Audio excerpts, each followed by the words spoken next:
Hashem's Vasai Tivtach Upi Gital Sacha. We're now in the 9th Perek of Shmuel. And in this Perek, we're going to be introduced to Shaul HaMelech. Now, the way that Shaul is described is by Ish mi Binyamin. He's from the Shevet of Binyamin. And why is it significant that he's from the Shevet of Binyamin? Because he cannot be from the Shevet of Yehuda.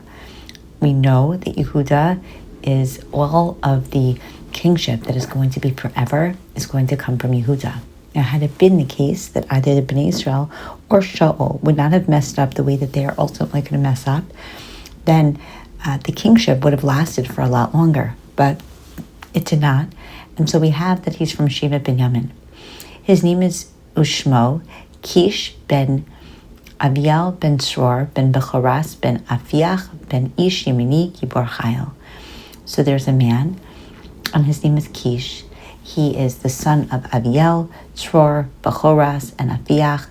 And so what we already know is that his lineage is pure. There are big Talmidei Chachamim. They are tzaddikim, because when it's mentioned, when somebody is mentioned with so much lineage, that means that these people are significant enough that we would want to acknowledge them. He's a Gibor Chayil, which acknowledges Chayil very beautifully. Alana Glatt mentions that Gibor Chayil, the word Chayil, the gematria of Chayil is 48, and 48 is the number of ways to acquire Torah, that he was a big Talmid Chacham.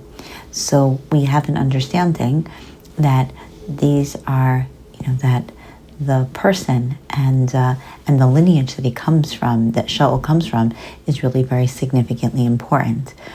We also have an understanding that the Gemara talks about, and we've referenced this before, that when it talks about the lineage of Shaul in Divrei Hayamim, it mentioned Nir.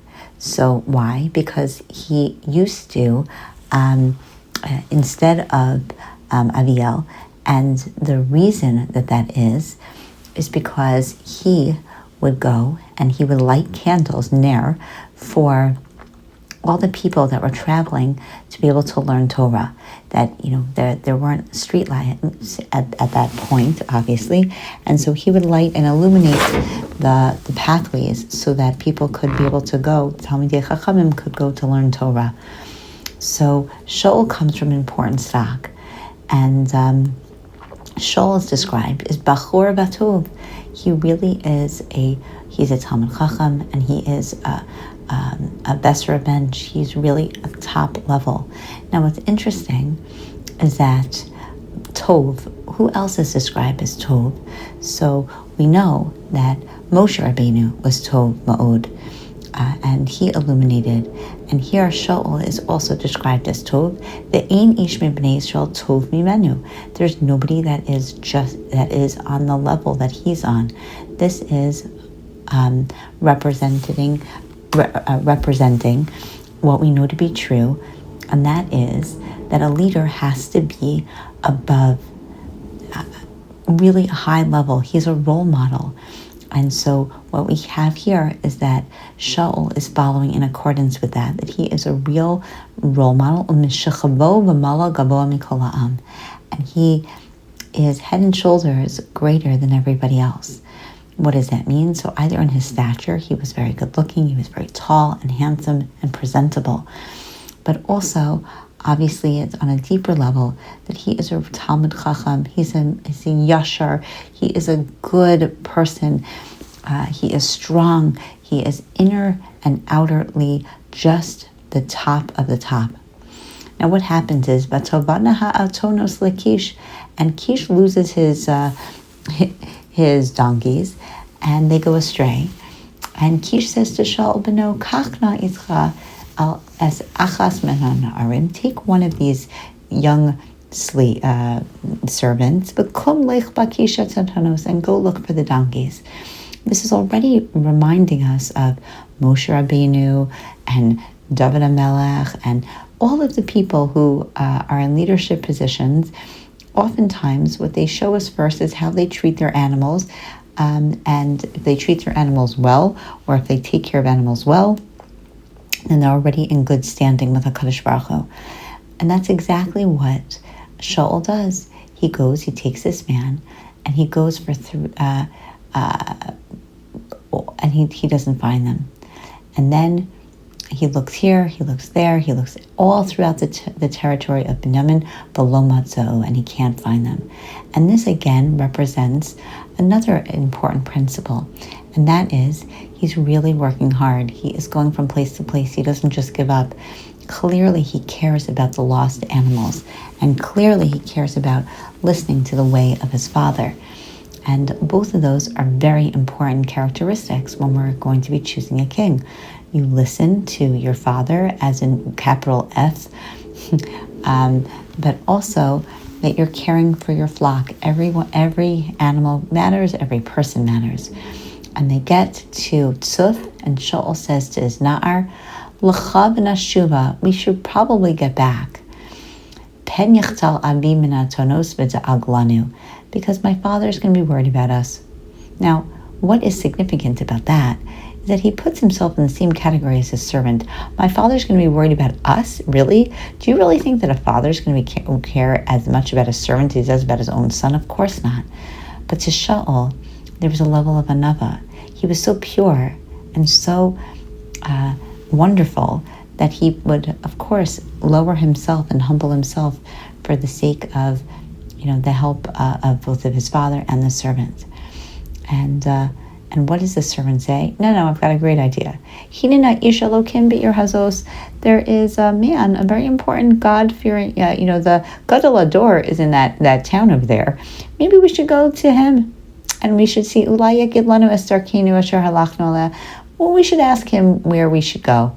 Now, why doesn't Shaul know that there is an Ish Elokim? Because he's always studying Torah. He's just very narrow focused. He's not paying attention.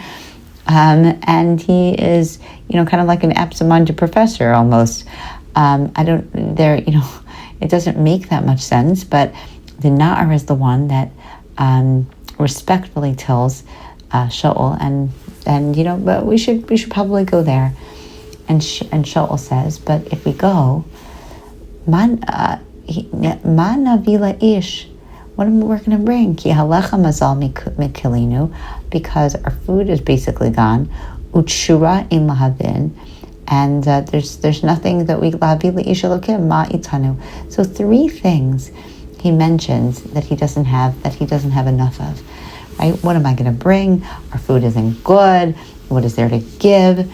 And it highlights that the 3 principles of when we give a gift, there's the recipient, there's the giver, and then there's the gift itself. All 3 are significant to really make an impact. But he's saying, if I'm giving an amazing gift, okay, so that's one thing.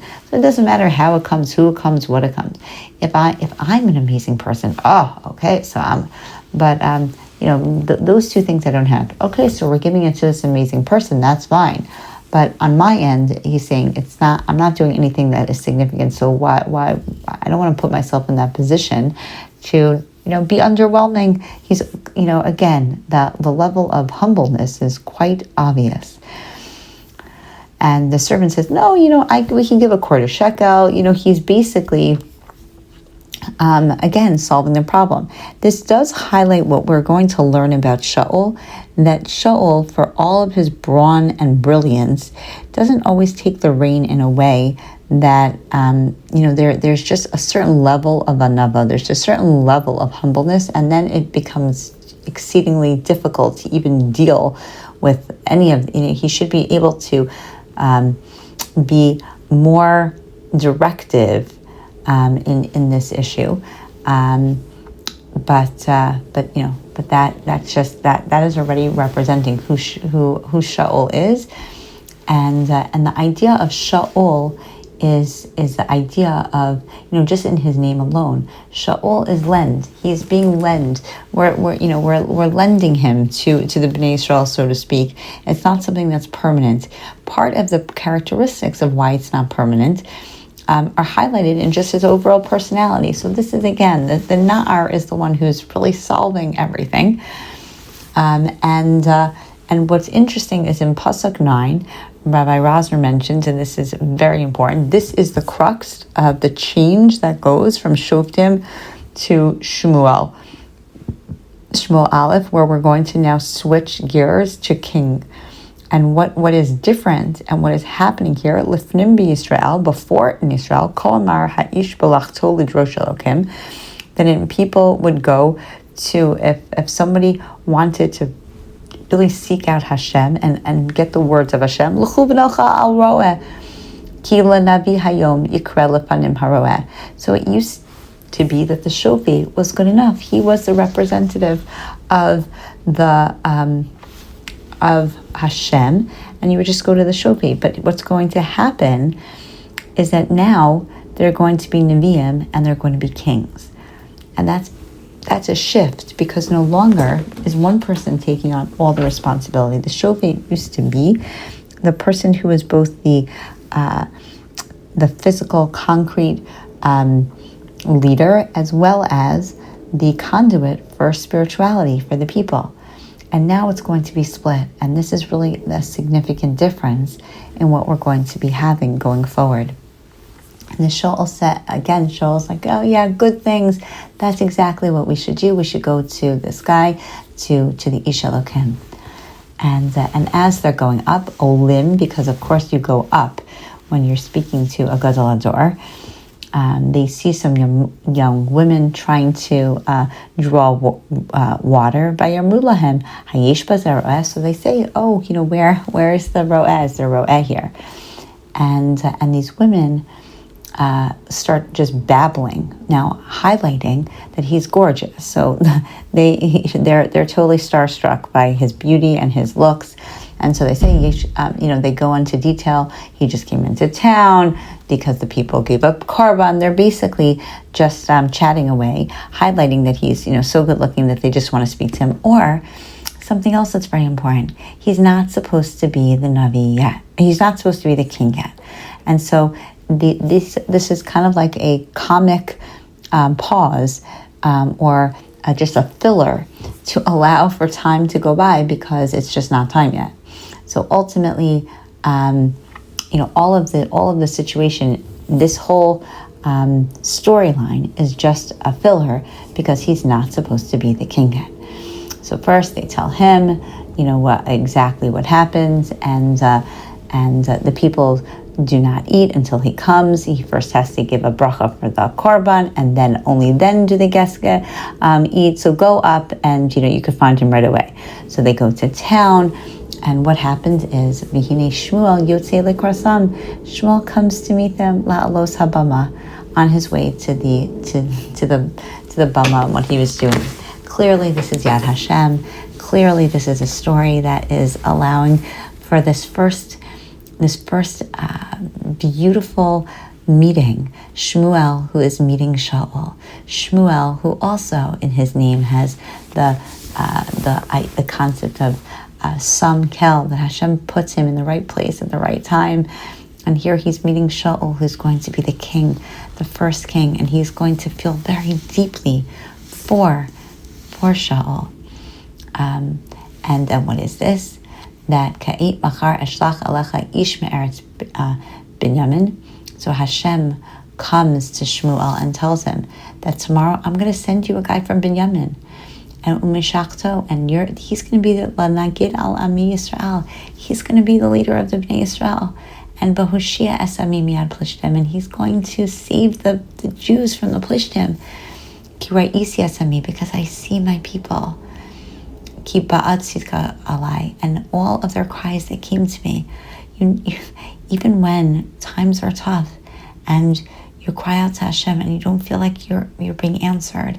This is a beautiful pasuk to highlight. Yes, Hashem says, I always see my people, and the cries, they come to me. But Hashem, in his infinite mercy, but also infinite wisdom, knows what to do with these cries more than we could ever. And so as soon as Shmuel sees Shaul, he understands and he realizes that this is the guy.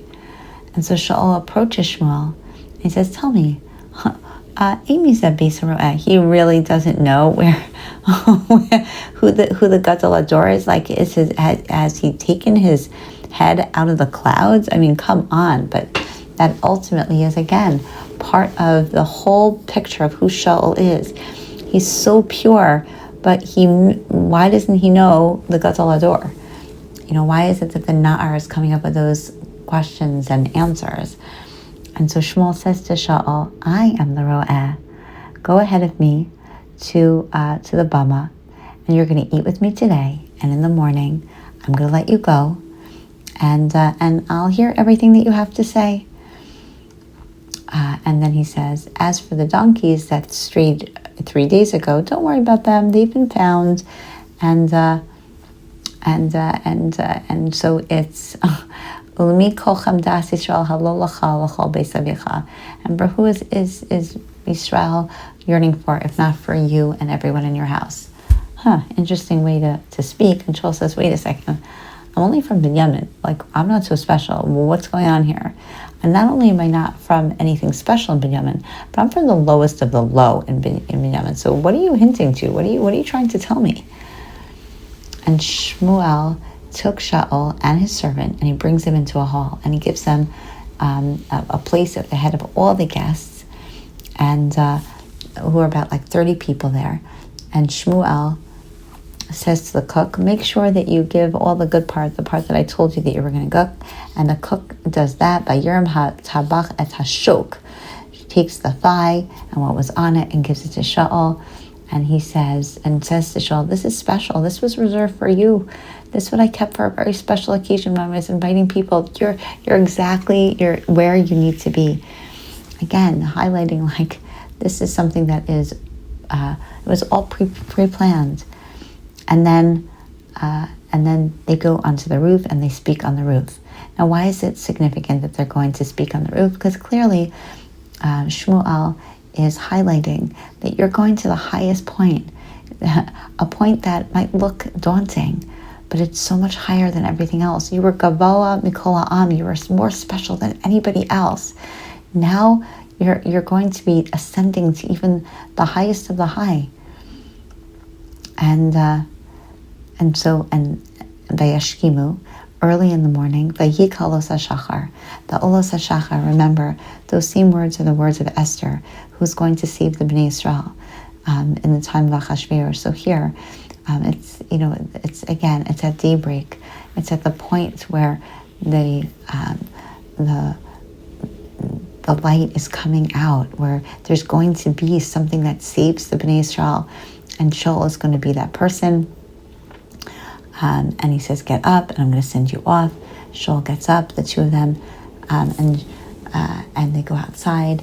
And as they're walking towards the end of the town, Shmuel says to Shaul, your people, tell your servant to walk ahead of us, but you come here because I have to tell you Davar Elokim. And this is the crux. This is where we're going to have a new king. It's going to be in some ways Alot HaShachar, because HaKadosh Baruch Hu promises that Shaul is going to help him be victorious from the enemies. But on the other hand, this is not a permanent solution. And we already see that there's some cracks in the armor, that there's some reasons why Shaul already is puzzling us, why someone who's so great and so big and so strong in so many ways seems so vulnerable and fragile, and is taking so much direction as opposed to giving direction. He's everything, but the humbleness in who he is as a human being is seemingly getting in the way of him being a leader. Now, again, he was chosen, and had things gone differently, he had the potential to be a lot more significant for a lot longer.